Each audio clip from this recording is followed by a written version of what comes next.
Penganiayaan yang dilakukan pengasuh anak kembali terjadi. Di kawasan Duta Harapan Indah, Penjaringan, Jakarta Utara, CCTV merekam pengasuh yang tega menganiaya anak majikannya yang berumur 4 tahun.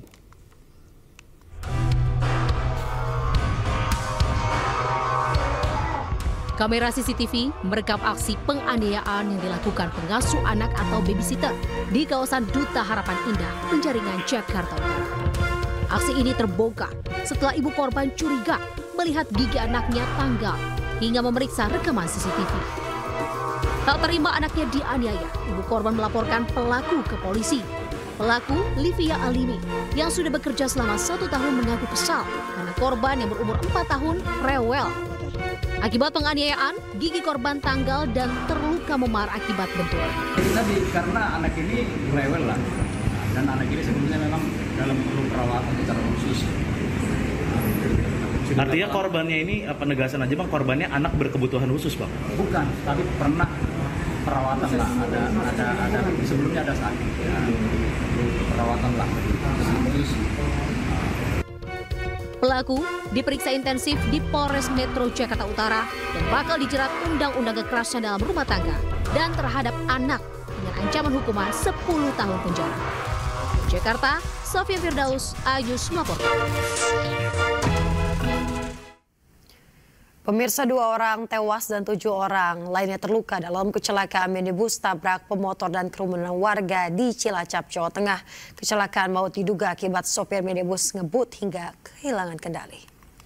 Ya Rabbi, Allahu Akbar, innalillahi, aduh, ya Allah, itu budak sekolah. Warga merekam sesaat setelah sebuah minibus menabrak 2 pengendara sepeda motor dan kerumunan warga di depan sekolah dasar di Jalan Raya Desa Madura, Cilacap, Jawa Tengah. Akibat kecelakaan 2 orang meninggal dunia, yakni Rena Kusuma, 33 tahun, guru SMP Negeri 2 Wanareja, dan seorang warga yang tengah mengantarkan anaknya ke sekolah. Kecelakaan juga menyebabkan 7 warga lainnya luka-luka. Kecelakaan diduga akibat sopir minibus hilang kendali dalam kecepatan tinggi. Polisi datang ke lokasi melakukan olah tempat kejadian perkara dan memeriksa sejumlah saksi. Korban kecelakaan dievakuasi ke Rumah Sakit Umum Daerah Majenang.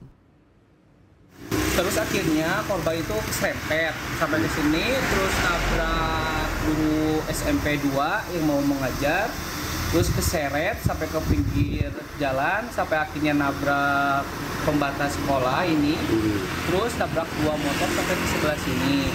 Terus di sini korban itu udah pada ngegeletak pinggir jalan di sini semua. Motor 2, keterlibatan KPM Daya Lupio, Scoopy, Vega dan Vixen serta 1 pejalan kaki. Untuk pengemudi sementara kami amankan, dan untuk yang korban luka ringan masih berada di Rumah Sakit Majenang. Polisi masih melakukan penyelidikan terkait penyebab pasti kecelakaan. Pengemudi minibus telah diamankan polisi untuk dimintai keterangan. Dari Cilacap, Jawa Tengah, Heri Susanto, Ainus melaporkan.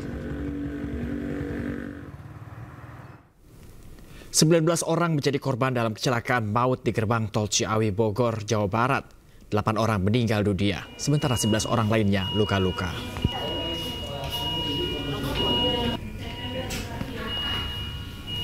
Dari 8 korban meninggal dunia, 6 orang sudah berhasil diidentifikasi dan diambil keluarganya. 2 lainnya masih dalam proses identifikasi, pemirsa. Sementara korban luka sebanyak 11 orang, terdiri dari 3 luka berat dan 7 luka ringan dirawat di RSUD Ciawi. Rata-rata korban cedera di bagian kepala dan mengalami patah tulang. Korban luka merupakan pengemudi, penumpang, petugas gerbang tol, serta petugas kebersihan area gerbang tol.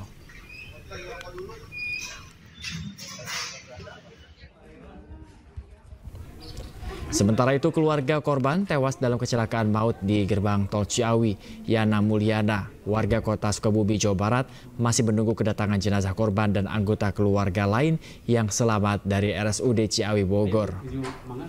Pihak keluarga tak menduga kendaraan minibus hitam yang ditumpangi 6 orang itu ditabrak truk galon air mineral hingga terbakar. Kabar kecelakaan yang menimpa anggota keluarganya tersebut diketahui setelah pihak kepolisian menghubungi keluarga korban.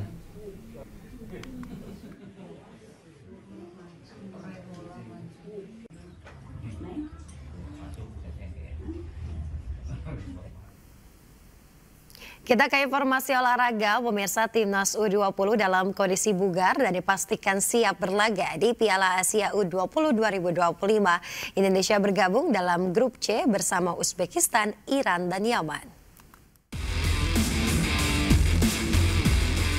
Jelang Piala Asia U20 yang akan digelar di Cina mulai 12 Februari nanti, tim asuhan Indra Syafri sudah melakukan serangkaian latihan dan juga proses seleksi pemain yang ketat.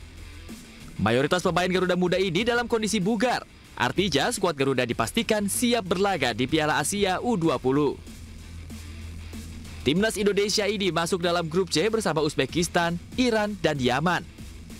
Hal ini pun tidak mudah bagi skuad Garuda Muda untuk lolos dari fase grup.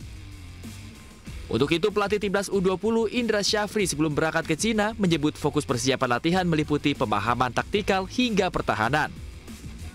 Sementara Indra Syafri sudah memutuskan untuk membawa 23 pemain untuk masuk skuad Garuda Muda. Yang paling penting di samping kita harus piawai untuk merancang game plan kita, tetapi kita juga harus piawai bagaimana merancang strategi berturnamen. Ini yang kita setiap hari melakukan simulasi-simulasi dengan tim pelatih dan juga supporting dari tim ofisial lainnya.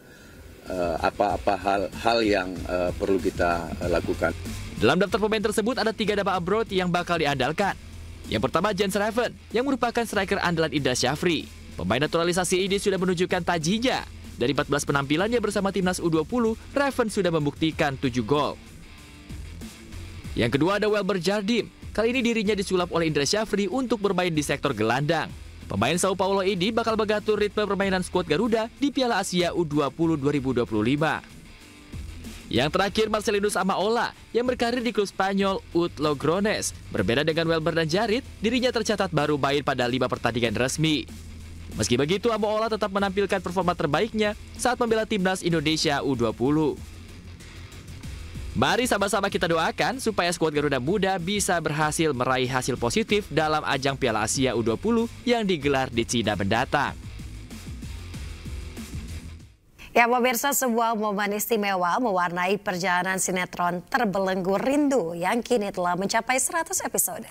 Ya, sebagai bentuk rasa syukur, para pemain dan kru menggelar tasyakuran sekaligus memberikan santunan kepada anak yatim piatu.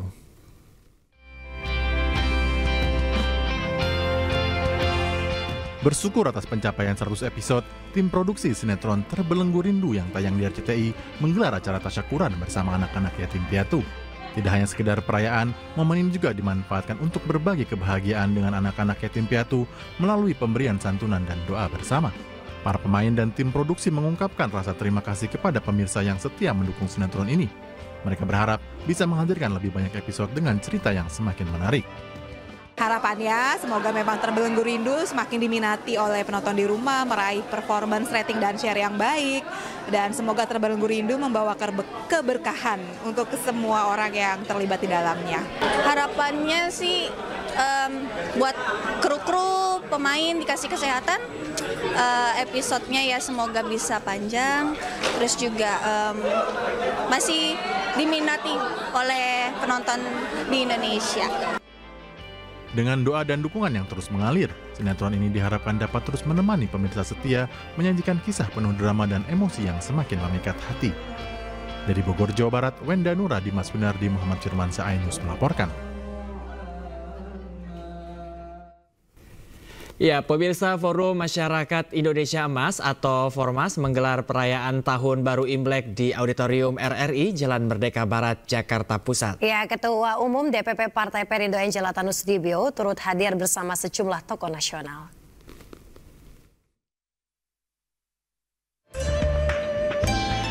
Kehadiran Ketua Umum DPP Partai Perindo Angela Tanusudibio dalam perayaan Imlek disambut hangat oleh Forum Masyarakat Indonesia Emas atau Formas di Auditorium RRI Jakarta Pusat. Angela yang juga tokoh muda kreatif nasional ini tampil anggun dan elegan dengan busana merah. Acara ini juga turut dihadiri Menteri Agama Nazaruddin Umar serta sejumlah tokoh nasional lainnya. Pada perayaan Imlek tahun 2025 ini, Formas mengangkat tema keberagaman etnis Tionghoa melangkah bersama menuju Indonesia Emas. Dan kami merasakan terpanggil untuk menjelaskan kepada seluruh masyarakat Indonesia bahwa Imlek itu adalah sebuah tradisi dan itu milik bangsa Indonesia. Mudah-mudahan dengan perayaan ini menandakan bahwa kita ini satu. Pada perayaan Imlek kali ini, Formas juga menekankan pentingnya toleransi, serta mengajak seluruh elemen masyarakat untuk bersama-sama mencapai visi misi Indonesia Emas 2045. Dari Jakarta, Ahmad Muharlin, Yudi Richard, iNews melaporkan.